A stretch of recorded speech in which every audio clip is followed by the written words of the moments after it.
बंधुओं एवं श्रद्धाशील बहन, आपके सामने श्री भगवती सूत्र की चर्चा चल रही। उसमें कालोदाई नाम के एक सन्यासी का जिक्र चल रहा है,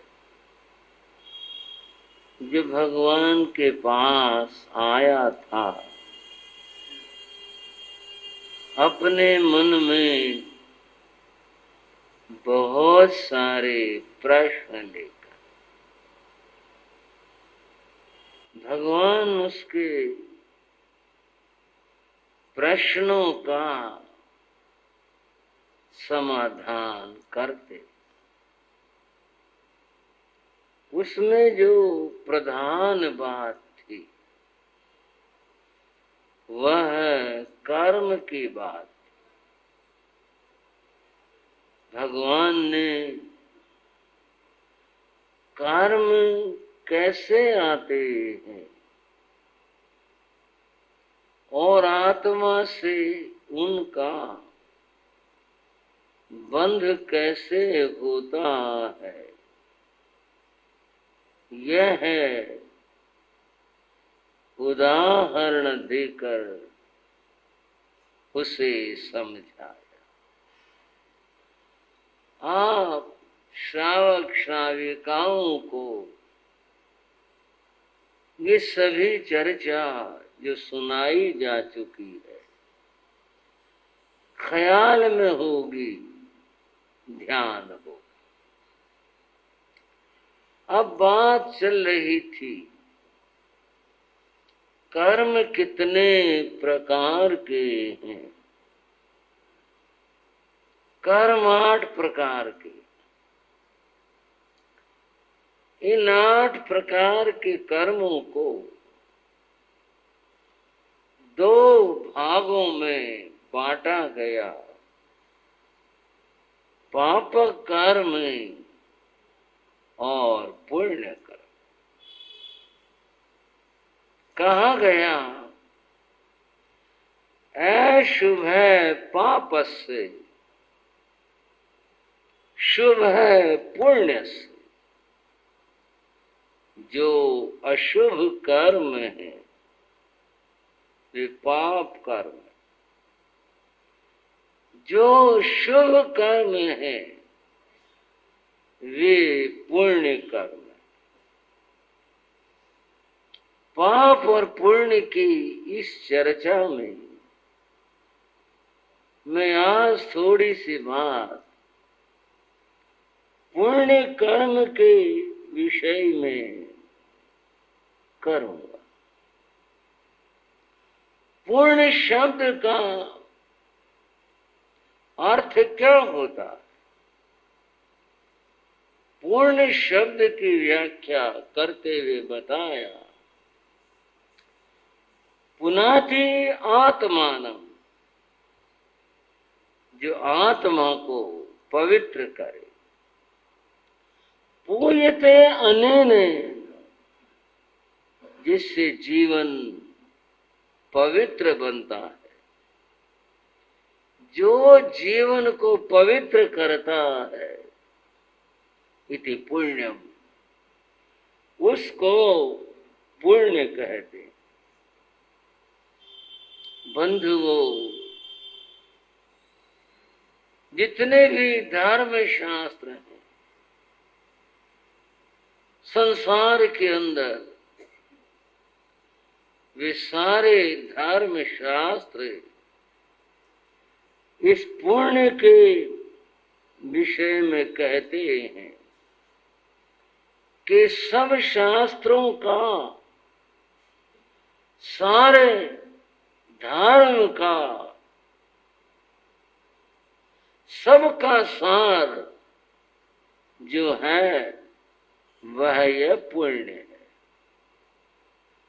थोड़ा सा जो भाई तत्व की गहरी रुचि रखते होंगे वे ये कहेंगे नहीं निर्जरा है। मैं समझता हूं जहां वो सोच रहे हैं, मैं तो भी व्यवहार धर्म की बात बता रहा हूं। इस व्यवहार धर्म में बंधुओं सारी शिक्षाएं, सारे धर्म ग्रंथ सब का सार यही है कि ये जो पुण्य है ये जीवन को पवित्र करने वाला। अभी आप सुन रहे थे राजा जनक की कथा। बंधुओं, व्यास ऋषि हुए बड़े ज्ञानी विद्वान। उन्होंने बहुत ग्रंथों की रचना की।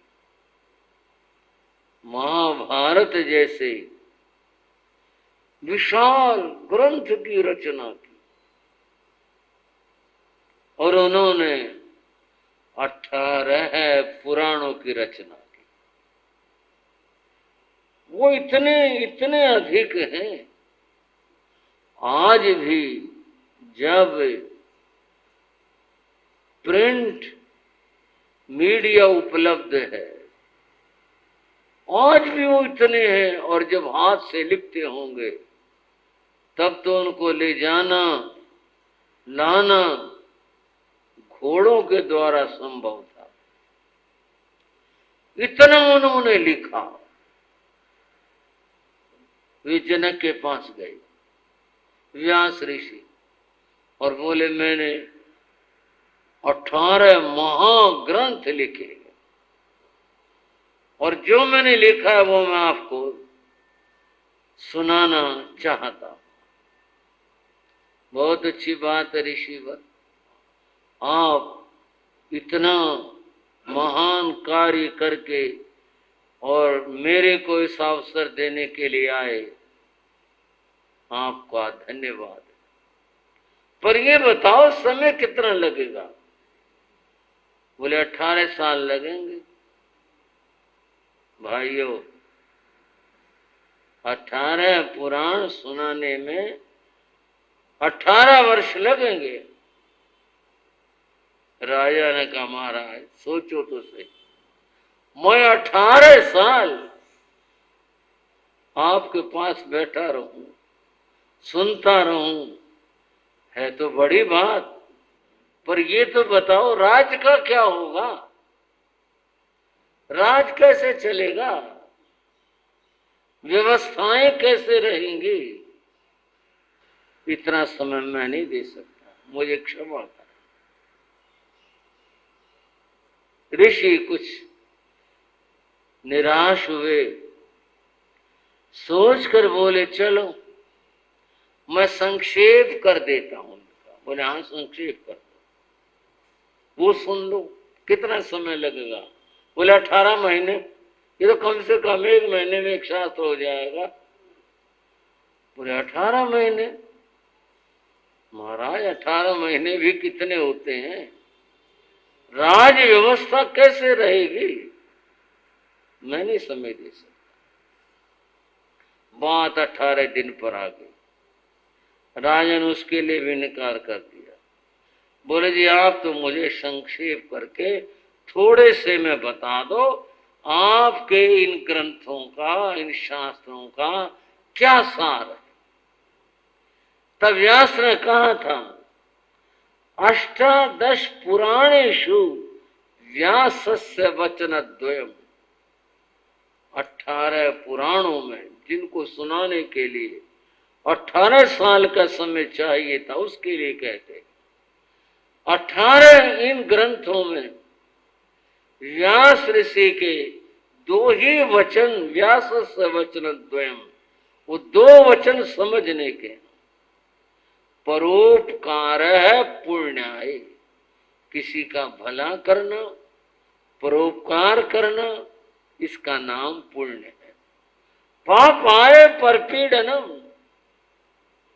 किसी को पीड़ा पहुंचाना, कष्ट देना, दुख देना, इसका नाम पाप है। जो व्यक्ति पाप और पुण्य का विवेक कर लेता है वह व्यक्ति धार्मिक बन जाता है, धर्म करने वाला हो जाता है। वही व्यक्ति ज्ञानी हो जाता है जो पाप और पुण्य का विवेक कर ले। ये पाप है, ये करने का नहीं है, ये पुण्य है, ये पुण्य का कार्य करने का है, अतएव इसे करना चाहिए। बंधुओं, सारे ग्रंथों का सार ये बताया गया, पर बात एक और है। और क्या है? ये सबको पता है कि पुण्य का फल मधुर होता है, यानी सुख रूप होता है, मधुर होता है। और ये भी सबको पता है पाप का फल कटु होता है, दुख होता है। कोई ये नहीं चाहता कि मुझे दुख मिले। अब मनुष्य की इस भावना को एक और तरह से कहा गया, पुण्य से फल मिच्छन्ति। भाइयों, श्रावकों, श्राविकाओं, चर्चा को समझ लेना। पुण्य से फल मिच्छन्ति, पुण्य के फल को सब चाहते थे। पुण्य नेच्छन्ति मानवा, लेकिन पुण्य करना नहीं चाहते। आप कहने ऐसी बात नहीं, हम तो करते हैं, बड़ी अच्छी बात आप करते हो, तो ये तो बढ़िया बात है, सुंदर बात है। मैं तो अपनी बात कह रहा हूँ, आपकी इसकी उसकी तो मैं कह ही नहीं रहा, मैं तो बात बता रहा हूँ, सिद्धांत की बात बता रहा हूँ। पुण्य से फल मिच्छन्ति, पुण्य के फल की सब इच्छा करते हैं, सुख मिले। पुण्य नेच्छन्ति मानवा, लेकिन पुण्य करना नहीं चाहते। न पाप फल मिच्छन्ति, कोई भी व्यक्ति पाप के फल की इच्छा नहीं करता। पाप का फल दुख है कि मुझे जीवन के अंदर दुख मिले, ये कोई नहीं चाहता। न पाप फल मिच्छन्ति, पापम कुर्वन्ति यत्रतः, लेकिन बड़े बड़े प्रयत्न करके लोग फिर भी पाप करते हैं। पाप करने से लोग चूकते नहीं। जहां भी होता है, झूठ हो, हिंसा हो, चोरी हो, अभ्रम हो, परिग्रह हो, जो भी है, व्यक्ति पाप करने से रुकता नहीं है, लेकिन पाप का जो फल है वो कोई नहीं चाहता। पर यह भी याद रखना, जो पाप किया जाएगा उसका फल भोगना जरूर पड़ेगा। ये नहीं हो सकता कि भी व्यक्ति पाप करे और उस व्यक्ति को उसका फल न भोगना पड़े। वह तो भोगना पड़ेगा। अब हम इस सिद्धांत पर आए कि पाप से दूर रहना चाहिए, पाप से बचना चाहिए, पाप से दूर रहो। और आप सुख चाहते हो, आप सद्बुद्धि चाहते हो, आप अच्छा चाहते हो, तो फिर पुण्य के मार्ग के ऊपर चलना चाहिए। अतएव जीवन में शुभ करो, अच्छा करो, पुण्य कर्म करो, लेकिन पाप कर्म से हमेशा दूर रहो। बंधुओं, इस पाप और पुण्य की बात को दो पंक्तियों में गाने का तो कुछ नहीं है, फिर भी व्यक्ति क्या सोचता और क्या चाहता है। तांगे वाला आंखें मेरे हेठा सोनी कार हो, कार वाला आंखें मेरे हवा चे उड़ार हो। तांगे वाला तो क्या सोचता, मेरे नीचे कार होनी चाहिए। और कार वाला क्या सोचता, हवाई जहाज की बात करता है, हवा में उड़ने की बात करता है। वो हमेशा सोचता है मेरी उड़ान हवा में हो। वेख के जहाज नू वो वठ दाए घोरिया, कल्पदा वथेरा तावे रेंदिया अधूरिया। पंजाबी पंक्तियां हैं। जहाज को देख करके मन में बड़ी ईर्ष्या होती है, मेरे पास भी हो, मैं भी जहाज में बैठ करके चलूं, पर सोचो तो सही हो कैसे, मिले कैसे। जो होने का और मिलने का उपाय है वो तो सोचता नहीं कैसे हो। अगली पंक्ति में रोटी दाना टोक किसी भूखे नो खिलाया तो, पानी दाना घोट किसी प्यासे नो पिलाया तो।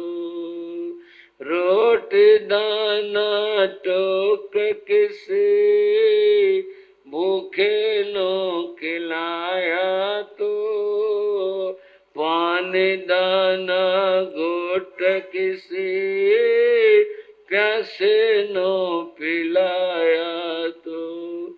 होण के थो भाल दाए मक्खन ते चूरिया, कल्पदा वथेरा तावे रेंदिया अधूरिया।